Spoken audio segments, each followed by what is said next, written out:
Whenever I get ready for a big fight, I always come see my boy Ted, Nutri-Shot Folsom. I'm Ted Hicks of Nutri-Shot Folsom, proud sponsor of Jordan Juggernaut Powell. 411 Blue Ravine Road, Folsom, California, Suite 300. Come on down and see me. I'll give you 20% off your first purchase.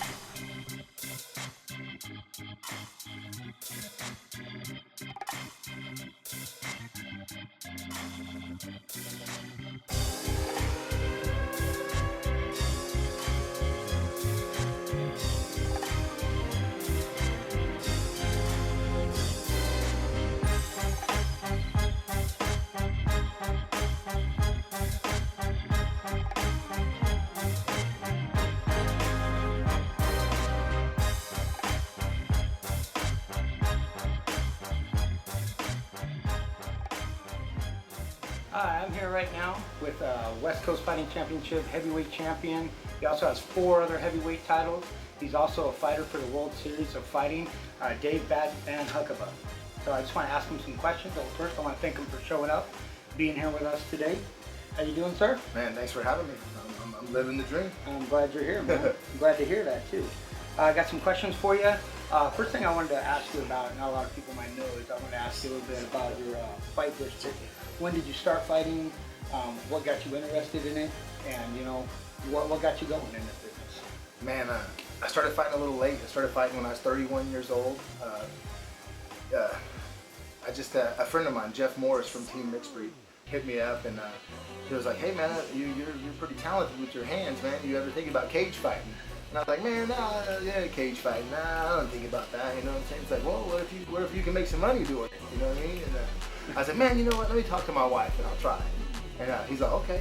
And then he's all, the next day, it was like Tuesday. He's like, "Oh, you want to fight Saturday?" And I was like, like this Saturday? And he was like, yeah, let's do it. I said, yeah, I tried it. And then I loved it, man. The adrenaline rush, I took off. And then here I am, you know. Here I am today. Right at the beginning, you start out pro. No amateur fights or anything like that for you. Bar fights and stuff don't count. Yeah, you know what? In all reality, Coach, I've been a fighter my whole life, man. It starts when you're young, man. Just never quit. Just a never quit attitude, man. It starts in your schooling. It starts in sports. That was just how I always was. I excelled in everything, man. So yeah. I just took off with it. I started with no background, no professional background, or nothing. I just jumped in and went with it. All right. Well, tell us about that first fight. The first fight that you had. If you can remember, I know you've been hit a lot. I've been hit a lot. Yes, I have been hit a lot. First fight. You know what? The first fight. You know what I remember the most about the first fight? My son, being just a little tiny guy, now taller than me. And when my son seen the guy was gonna fight and my wife, you know, they were thinking it was so cool. My husband's gonna fight. My dad's gonna fight. When they seen the guy that I was gonna fight, and both my son started crying. "Dad, don't fight!" My wife's all, no, you're not fighting. Just tell him right now, you're not gonna fight that guy. It's your first time. And I'm like, babe, size doesn't matter. I said, those are beach muscles. I said, they look good. I said, they look good, but they don't work. You know what I mean? Out quick. They tire out quick. I said, they look good, but they don't work. Well, that's good. So you start off undefeated, which is always good. So that made you want to keep going and keep doing it. The crowd. Man, the fans and the rush. I don't know. I mean, maybe Max can iterate on some other guys. When I don't understand if people really understand how much the fans and how much you people that support us feed us. Because big time. The roar, the name chants when you're getting hammer fisted, or just man, you just. I feel like I can't let nobody down. I feel like I don't want to let you down. Anybody that's helped me get to any place, you as the coach, anybody that's helped me, Max, any sparring partners. If I lose, we all lose. Yeah. Because we all bled together, we all worked together. That was my theory. And that's how, I mean, for real. So on my fight, that's how I feel. So it helps me fight with emotion. So how about your best moment outside of fighting that wasn't in the cage, but had to do with training or your coaches or teammates or something like that? What would be one of the best moments you've had outside of the cage but inside of fighting? I've had so many of those moments. You know, my son, my son, man. My son is I get emotional. I fight with emotions. I'm emotional. When I get to pad my son out before the West Coast fight, before Carter Williams, before that was a good fight. Dude, my son, man, my son. The pad work with him and actually getting to train with him and having him be a part and want to do what I want to do. And it touched my heart, man. I can tell. It touched my heart. He's choking up right now. I can tell, man. Any moments That's I get good, when he man. comes in and does his stuff, that's why I do this, man. I do it for Yeah. the fans and for you guys, but at the end of the day, my son thinks I'm a superstar. Yeah. So And he should. that's just He keeping should. it real. You should. You know, you're a good man, great family man, great fighter. You know, you're an upfront kind of guy. You know, we all appreciate that, and I'm sure that your family appreciates that, and your son has a good guy to look up to, and for sure. So, give us a little bit about this fight coming up. What you think that you need to really work on for this fight, and for you to be dominant in this fight and win this fight. What do you think it is that you really need to concentrate on and you need to do for this fight? My biggest enemy in the fight game, I'll be 100% real with you. My biggest enemy is me. My biggest enemy is me because I sometimes I feel like I don't deserve to be where I'm at. Yeah. You know, I came from nothing. I came from no background. With the guy that I'm fighting, I feel like I'm a better wrestler. I feel like I could submit him. I feel like I could out-wrestle him. The biggest thing for me is just me, just me. I'm putting in the work right now with you guys, with Max. I'm putting in the work with everybody that I need to do. Cardio is always a key factor in any fight, but I mean, for me to sit here and try to BS anybody, I can't. To keep it real 100%, my biggest enemy is me.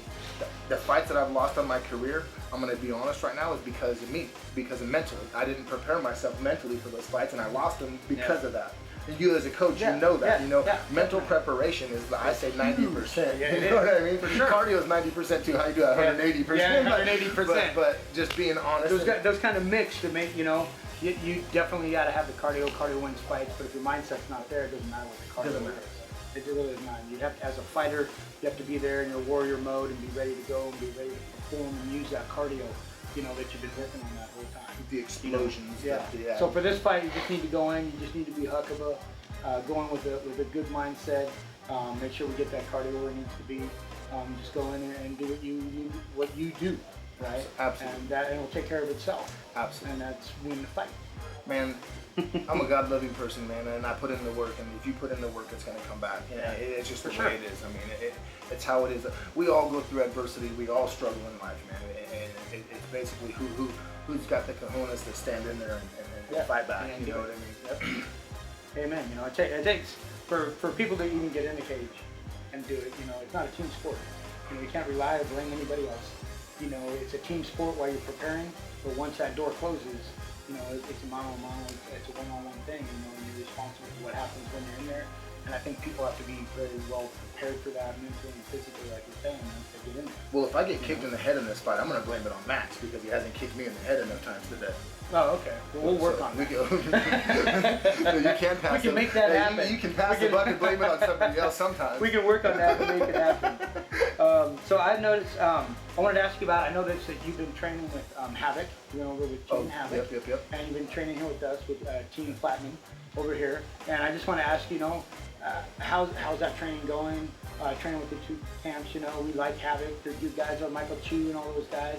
You know, they have Dre and Jordan who are part of Cobra-Source and stuff like that. They're sponsored by them, and they're really good guys. So I know that you've been going over there and doing some work with them and working here.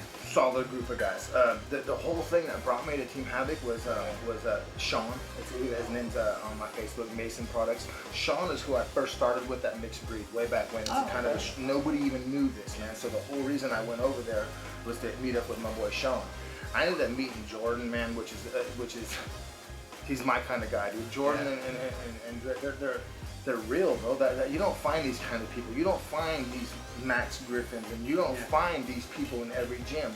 I'm just being real, man. I got nothing to hide. We can go to a lot of gyms in town. I won't say no names, but there's a really big one, and you don't find these kind of people in those gyms. You know what I'm saying? These are real people, man. These are people that I invite to my house and have a barbecue and kick back with. They're real folks. We bleed together, we sweat together. Team Havoc's helped me out, man, a lot. You know, the biggest problem is, man, in the local circuit, I feel like sometimes I put us in a bad spot because on a local circuit, every gym fights every gym. Yeah. So if I was to find out that somebody was from Marinobles, from our school here right now is gonna fight somebody over there, obviously, you know, I couldn't go over there no more because it's just, out of respect for the sport and the kind of man that I am. Doesn't mean I don't have love for him. You know what I'm saying? Doesn't mean that after this fight that we'll get work again. Yeah. Oh yeah. But for sure. I think, man, Mike Chu's a solid dude, a stand-up dude. His school is legit. I love the way they push the guys, and the reason I go over there, honestly, is the good work, but it's the people too. I feel that I have a gift, man, and I want to share it. I'm almost done. I'm not almost done. I mean, I'll be 40 in a couple of weeks. I got a 4-fight deal on NBC Sports with World Series. Who's to say? We don't know. You know what I mean? The good Lord knows where I'm gonna go. I'm riding his. I'm riding right now. You know what I'm saying? I'm riding this way.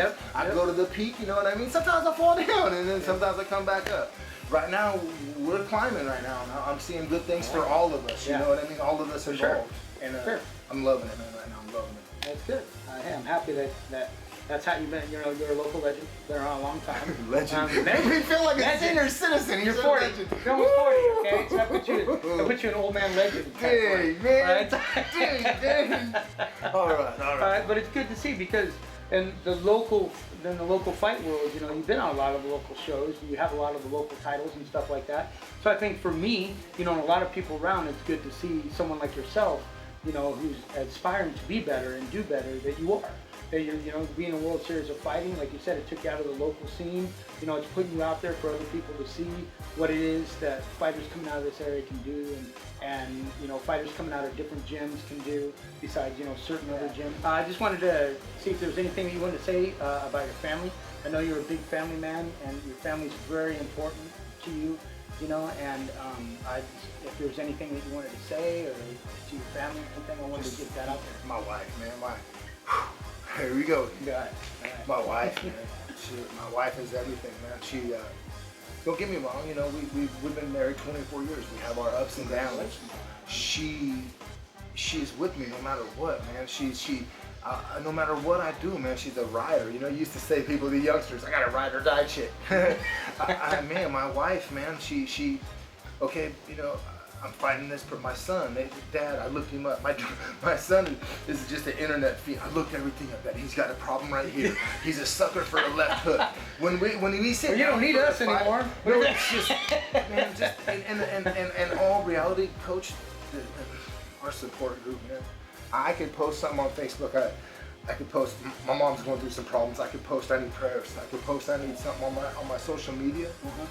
Coach, I get hundreds and hundreds of support, man, and that touches my heart too. I'm a big old crybaby. Look, I got 5 heavyweight straps, but man, I can't emphasize enough to how much it means to have the fans and the people and you guys open your door to me. Coach Marinoble's, hey Dave, come on, we're gonna jump on us one-on-one. Man, that stuff is it's priceless, man. I can't even put money on that. You know, what do you think? So how many fights you have left on your contract with World Series? I have 4 with them. 4. So what do you think your future looks like? Do you think after this fight that you'll get a title fight with World Series of Fighting? You know as well as I do, you never look past the one that's in front Oh of you. no, I don't want to do that. So, as a coach, I know. No. So but just looking into your future, and what for Dave Huckaba, what's his future look like having the 4 fights left? What I'd like to do, what I'd honestly like to do, I mean, I can't call what's going to happen, but I would love to go after World Series' title. I would love to add another title to my trophy wall. I mean, if it's there, it's there. There's not a lot of heavyweights in that division. I know. That's what I was looking at. So I don't know to even tell you what would be next. My goal. What that would be. Yeah, my goal is to put their strap on. That's what I want to do. And if it's, why do it if that's not right? Yeah, that's not the goal. Exactly. You know what I mean? Put some food on my kids' table and put that belt around my waist. You know what I mean? That's at the end of the day, that's what I'm shooting for. All right, man. I want to thank you for showing up, being on the show. Thank you so much. First show. I appreciate having you on here. Thank you. I'm very thankful that you're coming over. You're training with Team Platinum. We appreciate it. We appreciate the work that you're putting in with our guys and everything like that. And I just want to say thanks a lot, man. I think you're a great man. You deserve what's happening. Thank you very much. Cobra-Source. Thank you guys. Yes, sir.